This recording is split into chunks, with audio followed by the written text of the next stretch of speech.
My heart goes out to the young girl who was attacked, seemingly for her religion. I can't imagine how afraid she must have been.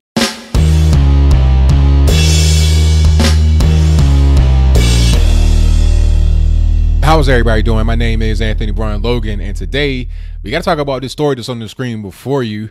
A story that I figured was fake from the beginning.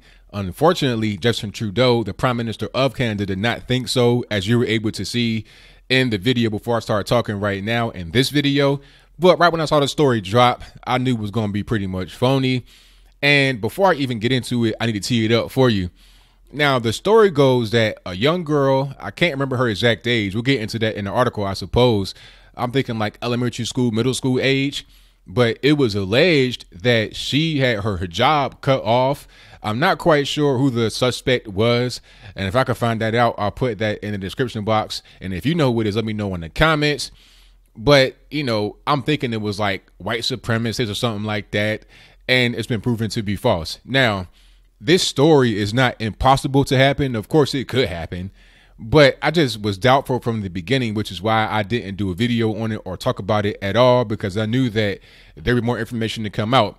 You see a story break like this and you see limited information and people reacting to it, I like to just reserve my judgment for a later time so I'm able to see what's really going on and get a full scope of the information.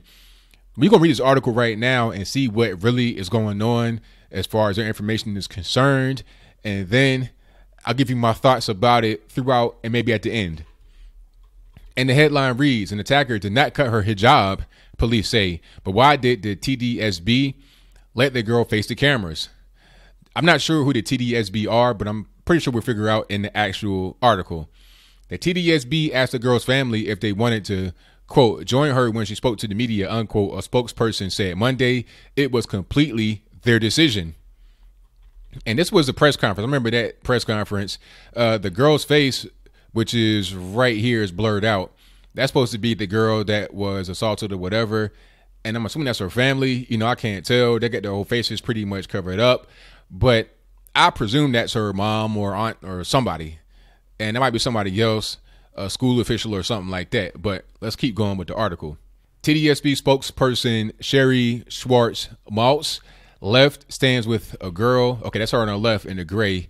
Stands with a girl when she alleged her hijab was cut by an adult man while on the way to school Friday. Police have since determined that it didn't happen. Okay, Toronto Star. Like, my thing is, why would somebody cut a little girl's hijab off? We're talking about a very young girl, middle school age maybe. So why would somebody do that? That right there was a red flag. Days after an 11-year-old girl alleged that a man cut her hijab twice, Toronto police have concluded that the event did not happen. In a statement released Monday, the police, who had been investigating the alleged incident involving the grade 6 student at Pauline Johnson Jr. Public School as a hate crime, said the investigation is now concluded. And that was part of the video right there that you were able to see earlier at the beginning of this video. But why, less than 4 hours after the initial police report, did the Toronto District School Board, I guess that's TDSB, let the tearful 11-year-old girl with a mother, grandmother, 10-year-old brother, and Sherry Schwartz-Maltz, TDSB manager for media relations and issues management, standing close by, face television cameras and throngs of reporters who broadcast and tweeted her extraordinary story to national and international attention? Very good question. Before it gets to be that big, before you have the whole world standing up and taking notice, before you have people talking about, I stand with X, Y, and Z girl, maybe, just maybe, there should be an investigation to see what's going on. This whole Me Too phenomenon has gotten the world just out of, you know, just basic practices of due process. Maybe that's not available in Canada. I'm sure that it is. But I'm saying, prove that somebody did something or prove something happened. Have a little bit of evidence. You can't just go around believing everybody. Okay. That ain't to say that everybody's a liar, but at a certain point, when you have serious allegations, you need to do an investigation to see what's really going on rather than taking somebody's word for it. I could say anything about anybody that I desire. It doesn't matter how old I am, how young I am. It doesn't matter my skin color. Anybody can lie. And that's just what it is. That's why you need to have an investigation to see what's really going on before you just take their word for it. Even if the attack had happened, their appearance would have been unusual, as victims of crime under the age of 18 are traditionally not identified by police or the media, let alone put before cameras. The Star has yet to name the girl. Schwartz-Maltz did not respond to the Star's questions on Monday. Speaking to the Star on behalf of TDSB, Ryan Bird, manager of corporate and social media platforms, said the girl and her family were concerned Friday about being approached by media on the way out of the school. The family were also worried about the attacker was still at large, he said. The family was asked by Schwartz-Maltz if they wanted to join her when she spoke to the media, quote unquote. Bird said it was completely their decision. Bird said he could not comment on the conversation between Schwartz-Maltz and the girl's family, and said she was unable to say whether the family understood what a news conference would entail. We are very thankful that this assault, in fact, did not happen, Bird said. Our motivation for commenting on the issue at the time was only out of the compassion, care, concern, and support. See, those are little buzzwords right there that I don't even really, those are really irrelevant when you're talking about facts versus just somebody making up a story. Okay, you could be compassionate, you can care, you can do all this, that, and the third, but still go through an investigation to see what's happened and do some fact finding. Okay, don't just run with it and say, oh, okay, if they said this happened, we don't have any witnesses except for, her family. We don't have any videotape. We have nothing. We just have their word. What is the purpose in doing that? Just so you feel good about it, just so you want to have compassion and care? Forget all that. Back to the article. At the time, Toronto police spokesperson Const Jenniferette Sidhu, okay, interesting name, said allowing the child to speak to the media might aid the police investigation. Really? How so? I mean, what can she say to the media that she cannot say through the police? She said she had no involvement in the decision to allow the girl to share her story publicly. That's up to the family if they feel comfortable to speak to the media. Sidhu said Friday that she was shocked by the allegations, calling it an isolated incident such that she has never seen in her 20 years of service. The Star has not been able to reach the girl's family for comment. Okay, now, this is the original tweet that went out from the Toronto police. It says, assault, Pauline Johnson Public School. Girl assaulted by man with scissors. Reports he cut her hijab off. Man has fled scene. Unknown if there are injuries. The media storm started at 9:33 a.m. Friday when Toronto police tweeted an initial report of an assault at the school involving a man cutting off a student's hijab. And then it escalates. You have assault, Pauline Johnson Public School, police on scene. We have found 2 victims. Another person attacked. Suspect is Asian, 20s, medium build, 5'8" to 6 foot tall, black hair, mustache, glasses, black hoodie, black pants. Officer searching area. So it went from just one person to now you got 2 and a suspect. At 10:52 a.m., Toronto police tweeted again. There are now 2 victims, another person attacked. Police wrote that they were searching for the suspect. And then there was another tweet. Okay, assault, Pauline Johnson Public School. Correction, there was only 1 victim. She was attacked twice by the same man in 10 minutes. Okay, now how do you go from 2 victims that were attacked to 1 person being attacked twice? That just seems shady from the beginning. I think at that point, the story begins to unravel. Maybe they were asking basic questions of the person and they were not able to answer.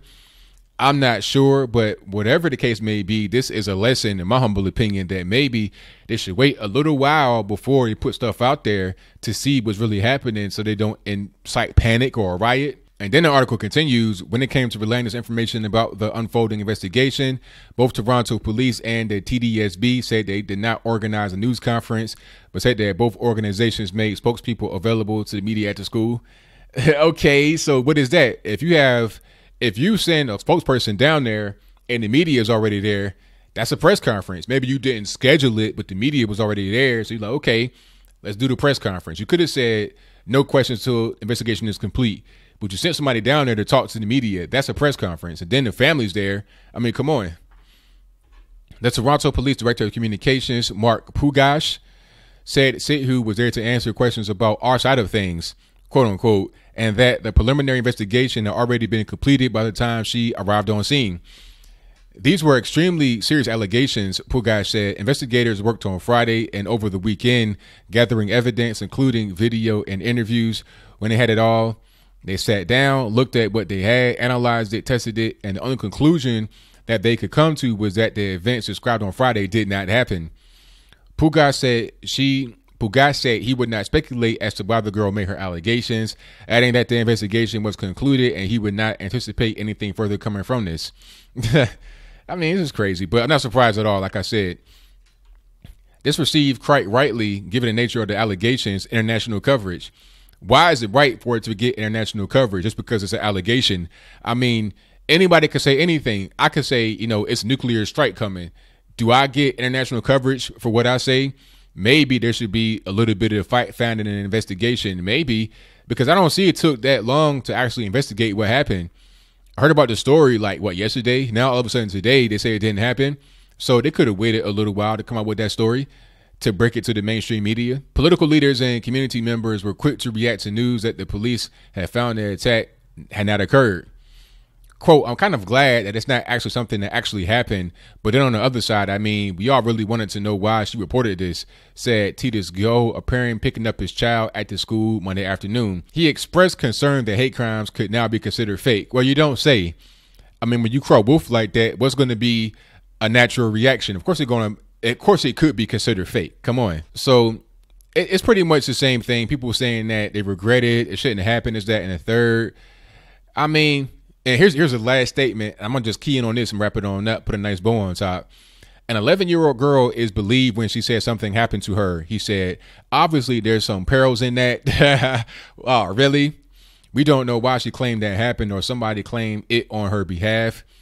What probably happened is that her parents or whoever the guardian is, somebody with her, put her up to it to say, okay, say this happened, and then we're going to possibly get on television. We're going to get some money or whatever the case may be. That's probably what happened. If it is what happened, I wouldn't be surprised at all. Because why else would she do it? Why else? What's the purpose in really doing it? Maybe you see the reactions on the internet. Maybe you've been on YouTube watching reactions to social experiments or whatever. You want to do your own social experiment. Maybe that's what's going on. I can't really tell, but whatever the case may be, the person talking about they feared that this may cause others not be believed. Well, you don't say. Man, when you cry wolf, what's going to happen? When you keep crying wolf over and over again, people keep coming over and over again, and there's no wolf. Why are they going to keep coming when you say it's wolf again? If you get eaten, then hey, that's your fault for constantly abusing this situation, abusing allegations like this. You can't just come out and say a thing that's false. Preserve allegations for righteous things, for things that actually happen, not because you want to get attention, not because your parents put you up to it, not because you got paid to do it or whatever the case may be. But that's pretty much all I got. What say you? Do you think that this was a stunt to get some money? Were her parents involved? Do you think it was a political thing? Do you think it was her doing the whole time and not anybody else, not her parents or anything? If you think that way, please explain to me why in the comments below. I'd love to hear it. Also, what is the purpose of doing this? I don't really know, because I'm thinking money, I'm thinking attention, but what kind of cash are you really going to get from this? I don't know. It's just really weird. One thing I'm going to say about this, my opinion about this whole situation is that these fake hate crimes, these fake crimes against so-called minorities are really getting old at this point. And it's going to be like the little boy who cried wolf. Anytime somebody want to claim racism, sexism, misogyny, religion, whatever the case may be, bigotry against one religion, it won't be taken seriously anymore. It'll be taken with a grain of salt because people keep using it in an inappropriate way. They abuse it. So why should anybody believe it? Maybe that's for the better in a certain extent, because I think the cases of people misusing it far outweigh those who legitimately use it. And those who legitimately use it, it sucks for them, but I think people need to gather evidence, gather facts, and see what's really going on before they make an assumption like this, because it damages those who really do get hurt by racism, by religious bigotry, or whatever the case may be. But whatever your thoughts are, please let me know in the comments below. And that's all I got to say for this video. If you like what you heard, please comment, rate, share, and subscribe. Peace.